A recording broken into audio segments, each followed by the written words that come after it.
الفقه بيدك عيش معاه يصوم راعاة وسرور اتعلم. Ya, silahkan. Faslun fi arkani somi arkanuhu salasatun salasatu asya'a niyatun lailan likulli yaumin fil fardi wa tarku mufattirin zakiron muhtaron ghairu jahilin ma'dzurin wa shaimun. Iya, rukun puasa di sini ada 3. Yang pertama niat setiap malam jika itu puasa wajib. Kalau puasa wajib ini tidak bisa dirapel di awal hari, tidak bisa. Misalnya Ramadan tidak bisa dirapel nanti di awal bulan. Ya, masih harus tetap meniatkan setiap malamnya. Adapun kalau puasa sunnah maka waktunya lebih longgar. Waktunya itu selama matahari belum tergelincir dan belum melakukan hal-hal yang membatalkan puasa, maka seseorang masih diperbolehkan untuk berniat saat itu. Artinya mungkin dia selepas sholat subuh, dia belum makan apa-apa, pulang ke rumah ternyata tidak ada makanan. Lalu dia niatkan, sudahlah saya niatkan untuk berpuasa saja. Itu sah-sah saja. Tapi dengan catatan tadi, matahari belum tergelincir dan dia belum melakukan hal-hal yang membatalkannya. Seperti itu. Ya. Yang kedua adalah meninggalkan segala hal yang membatalkan puasa. Kecuali kalau dia lupa atau dipaksa atau tidak tahu dan dimaklumi ketidaktahuannya. Artinya dia harus menghindari hal-hal yang membatalkan puasa. Ya, kalau tidak nanti puasanya batal. Kecuali kalau dia lupa. Kalau orang lupa lalu dia makan ya nanti puasanya tidak batal. Sebagaimana dalam hadis disebutkan innama at'amahu rabbuhu wasaqah. Ya, dia hakikatnya diberi makan atau diberi minum oleh Rabbnya. Atau dipaksa, kalau dipaksa ada orang memaksa memasukkan makanan atau air ke dalam mulutnya, ya dia tidak dianggap batal puasanya. Atau tidak tahu kalau itu membatalkan puasa, sedangkan ketidaktahuannya tadi itu dimaklumi. Siapa yang ketidaktahuannya dimaklumi? Dilihat catatan 161, orang yang dimaklumi ketidaktahuannya ada 2. Pertama orang yang baru saja masuk Islam, yang kedua adalah orang yang hidup jauh dari akses keilmuan, yang memang secara hitungan dia wajar kalau tidak mengetahui hukum tersebut. Yang ketiga adalah orang yang berpuasa, ya tentunya puasa harus ada orang yang menjalankannya, seperti itu. Silahkan. Faslun fima yujabul qada'a wal kafarata wajibum al qada'i li shaumi al kafaratul utma wa ta'ziru ala man afsada shaumahu fi ramadana yauman kamilan bijima'in tamin asimin bihi lisaumi. Ya, ini penjelasan masalah kafarah orang yang melakukan hubungan badan di siang hari bulan Ramadan. Orang yang berjima di siang hari bulan Ramadan sedangkan dia tidak punya alasan, maka dia ada beberapa konsekuensinya. Pertama, tentunya puasanya batal. Yang kedua, dia berdosa besar. Ya, yang ketiga, dia wajib untuk membayar kafarah. Kafarahnya adalah membebaskan budak Muslim yang selamat dari cacat, artinya yang tidak cacat.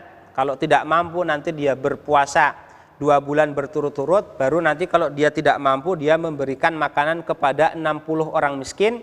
Masing-masing orang mendapatkan 1 mud, ya kurang lebih 700 gram. Ya, dan kafarah ini hanya berlaku bagi pihak laki-laki saja. Si perempuan tidak terkena kewajiban untuk membayar kafarah, seperti itu.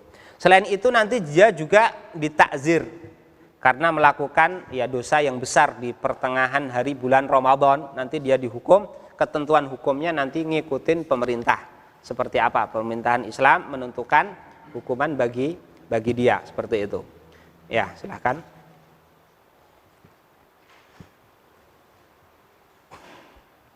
Faslun ma yujibul qada'a wal imsaka wa yajibu ma'al qada'i al imsaku li shaumi fi sitati mawadi'a. Al-awalu fi Ramadana la fi ghairihi ala mutaiddin bi fitrihi. Wasani ala tarikin niyati lailan fil fardi. Wasalisu ala man tasahhara donnan baqa al-laili fabana khilafuhu. Warabi'u ala man aftara donnan al-ghuruba fabana khilafuhu aidon. Wal khamisu ala man bana lahu yaumu salasina min sya'bana annahu min ramadana. Wasadisu ala man sabaqahu al ma'ul mubalaghati min matmadatin wastinsyakin. Lah ini hal-hal yang mana mewajibkan seseorang untuk mengqadha. Artinya ketika terjadi puasanya dianggap tidak sah, dan selain dia diwajibkan untuk mengqadha, dia juga harus menahan diri hari itu. Artinya dia seakan-akan memperlakukan dirinya seperti orang yang berpuasa, tidak boleh makan, tidak boleh minum. Yang pertama adalah orang yang dengan sengaja membatalkan puasa di siang hari bulan Ramadan. Misalnya pagi hari dia minum air dengan sengaja, maka selain puasanya nanti dia batal, dia wajib mengqadha, dan hari itu juga dia tidak boleh terus bebas makan dan minum. Dia harus tetap imsak, ya. Yang kedua, orang yang tidak berniat puasa wajib pada malam harinya di bulan Ramadan. Dia lupa tidak niat malam harinya. Mungkin dia sholat habis iftar, lalu dia sholat maghrib, setelah itu nanti dia lanjut sholat isya, setelahnya pulang lalu tertidur, misalnya tertidur sampai fajar terbit. Artinya malam itu dia belum berniat, ya belum berniat puasa. Yang seperti itu nanti pagi harinya puasanya dianggap tidak sah.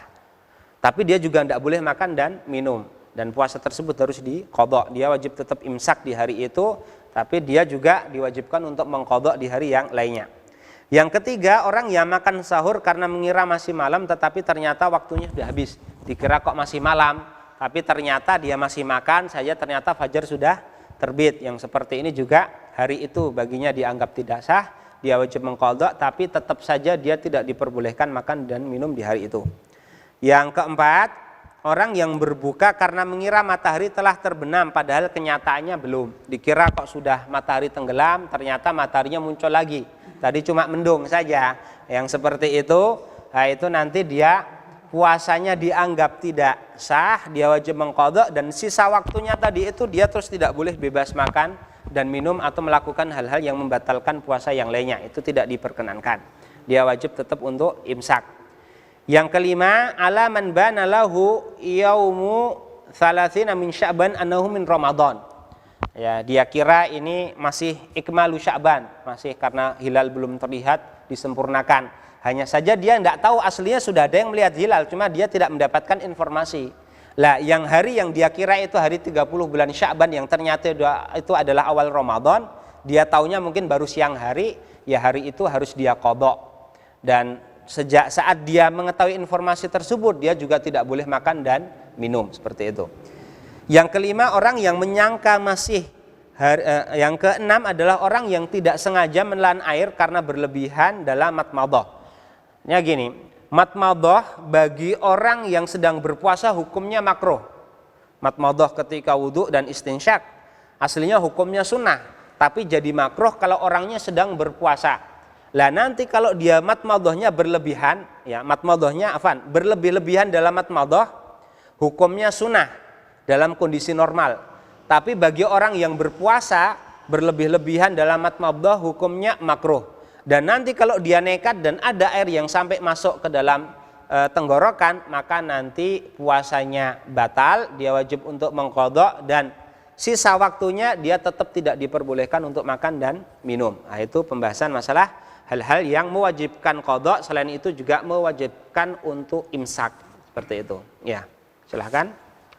Faslun fima yubtilu shauma yabtulu shaumu biriddatin haidin wa nifasin wa wiladatin wa jununin walau lahdatan wa bi ikma'in wa sukrin ta'adda biha in amma jami'an nahari. Iya, ini hal-hal yang membatalkan puasa. Hal-hal yang membatalkan puasa, pertama murtad. Orang murtad meskipun langsung masuk Islam saat itu juga puasa hari itu dihitung batal.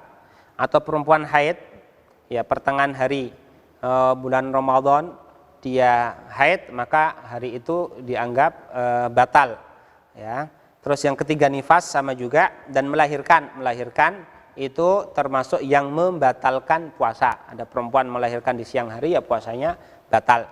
Yang kelima gila meskipun cuma sebentar, ya gila 5 menit, habis itu sembuh lagi misalnya, ya itu nanti puasanya batal hari itu, ya. Dan yang terakhir adalah al-igma was sukr, artinya pingsan dan mabuk, ya, yang mana keduanya tadi disebabkan oleh ulahnya sendiri dan berlangsung seharian penuh. Adapun kalau tidak berlangsung seharian penuh, misalnya siangnya dia sadar atau siuman, maka dia nanti puasanya dianggap tidak batal alias tetap sah seperti itu. Ya, silakan. Ya, ditambahkan lagi tentunya dengan masuknya benda asing ke dalam rongga tubuh melewati jalur yang terbuka, baik itu melewati mulut atau hidung atau telinga atau lubang dubur atau lubang kemaluan. Ya, sehingga kalau dalam mazhab Syafi'i itu makanya orang korek-korek telinga saja itu nanti puasanya batal karena ada benda asing yang masuk lewat jalur yang terbuka yaitu telinga. Kalau mata justru malah tidak termasuk dari jalur yang terbuka. Kalau orang pakai tetes mata lalu rasanya terasa di tenggorokan itu tidak membatalkan puasa karena mata bukan termasuk jalur yang terbuka. Seperti itu.